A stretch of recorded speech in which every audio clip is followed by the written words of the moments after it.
স্বপ্ন দেখা মানুষগুলো বোঝে না বাস্তবতাটা কি। সে দিনরাত শুধু স্বপ্নই দেখে যে আমি এটা করব, বাড়ি করব, গাড়ি করব, আমার আলিশান বাড়ি হবে, আলিশান গাড়ি হবে,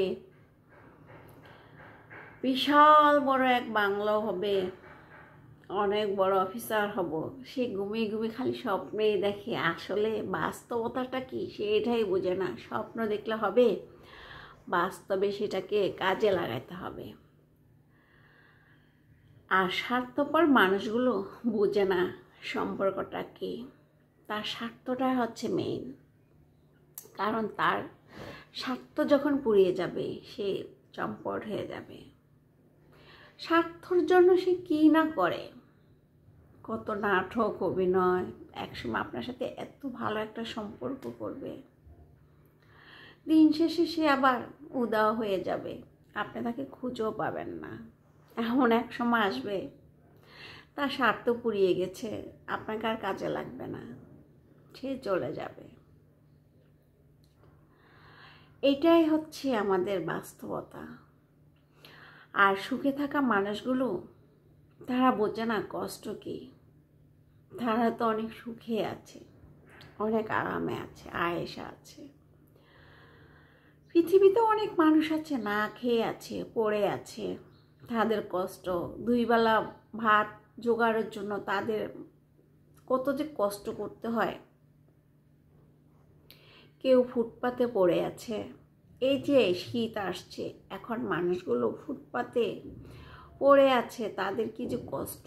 না আছে কাঁথা, না আছে কম্বল, না আছে উপরে ছাদ, কিছুই নেই। শীতের দিনে শীতে কাঁপছে আর ঘুমাচ্ছে, বৃষ্টির দিনে উপর থেকে পানি পড়ছে, এর মাঝে শুয়ে আছে। এটা যারা কষ্ট, এটা তারাই বুঝে। আর যারা আছে আপনার অনেক বড় লোক, দামি গাড়ি, দামি বাড়ি, সব কিছু তাদের আলিশান, তারা এগুলো বুঝবে না। গরিবের কষ্টও বুঝবে না। আর তাদের আসলে আরও চাওয়া পাওয়ার শেষ নেই।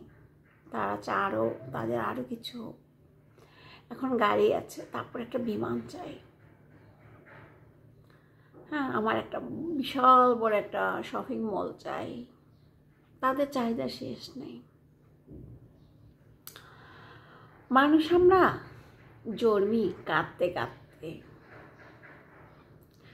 কাঁদতে কাঁদতে জন্মানোর পর ছোট্ট একটা মানুষ হয়ে আমরা পৃথিবীতে আসি। তারপর আমরা অনেক মা বাবা আমাদেরকে পারলে পুষে অনেক বড় করে, পড়াশোনা করে, মানুষ করে। দেখা যাচ্ছে আমরা এক পর্যায়ে অনেক বড় মানুষ হয়ে গিয়েছি। তারপরে আমরা কি করি? অভিযোগ করি একে অপরের কাছে যে আমার এটা নাই, এটা দাওনি। বাবা মার আসলে প্রত্যেকটা সন্তান এক সমান হয় না। একজন এক একজনের মতো আলাদা আলাদা ডিফারেন্স। কেউ বড় অফিসার, কেউ হয় কোনো রকম চলে যাচ্ছে, কেউ আবার সবার জন্য খেয়াল রাখে। এক একজন এক এক রকম হয়, ডিফারেন্স। হাতের 5 আঙুল যেরকম সমান না, মানুষই এরকম আল্লাহ বানিয়েছে। কেউ আবার অভিযোগ করতে থাকে, আমার এটা দাওনি, আমাকে এটা দিচ্ছ না কেন, আমি এটা পাইনি। তার অভিযোগের শেষ নাই। তুমি ওকে বেশি দিয়েছো, আমাকে কম দিয়েছো, আমাকে একটা নতুন জামা দাওনি। ওকে দিয়েছো, ওরটা বেশি দামি, আমারটা কম। মানে অভিযোগ শেষ নাই। মানে একটা মানুষের চাহিদা শেষ নেই বলতে হবে। তারপরে কি হয় জানেন? আফসোস। আল্লাহ, অমুকে তো 20 তলা বিল্ডিং আছে, আমার তো নাই। তার তো এই আফসোস করতে করতে দিনটাই গেল, মাটি হয়ে গেল।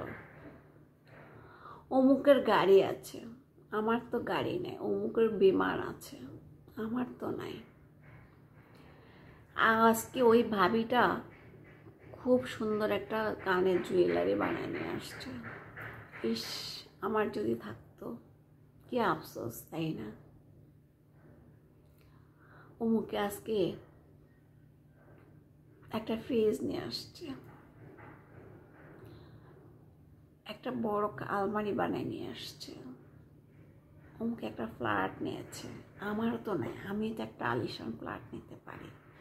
মানে এই যে আফসোস আফসোস করতে করতে মানুষের কি হয় একসময় জানেন, মৃত্যু হয়ে যায়। আসলে মানুষের জীবনটাই বড় অদ্ভুত, এটাই হলো বাস্তবতা। আমরা মানুষ বুঝি না, তাই বলবো মানুষের উপর অভিযোগ আফসোস না করে আপনি আপনার মেধা খাটিয়ে আপনি কাজে লাগান। আপনি কিভাবে করবেন, তাহলে দেখবেন দিন শেষে আপনি ভালো থাকবেন।